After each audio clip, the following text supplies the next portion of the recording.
আসসালামু আলাইকুম, সবাই কেমন আছেন? ছোট থেকে আর্ট করতে অনেক ভালো লাগে। কখনো সেভাবে শেখা হয়ে ওঠেনি।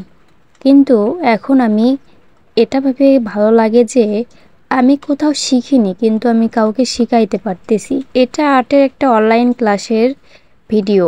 আপনারা চাইলে আপনারাও শিখতে পারেন। হ্যান্ড পেইন্টিংও শিখতে পারেন। যদি কেউ নিজে তৈরি করতে চান নিজের তৈরি করা থ্রি পিস আপনারা নিজে পড়তে চান অথবা সেল করতে চান, তাহলে আপনি আমার সাথে অবশ্যই যোগাযোগ করতে পারেন। কিভাবে হ্যান্ড পেইন্টিং করতে হয়, কিভাবে থ্রি পিস তৈরি করতে হয়, কিভাবে সেল করতে হয়, সেগুলো সব শিখিয়ে দিব। অথবা কেউ যদি থ্রি পিস পাইকারি নিতে চান, অবশ্যই আমাকে ইনবক্সে যোগাযোগ করবেন। আমাদের এখানে sari, three piece, panjabi order নেওয়া হয় এবং সুই সুতা হাতের কাছের থ্রি পিসও পাওয়া যায়। লাগলে অবশ্যই ইনবক্সে যোগাযোগ করবেন।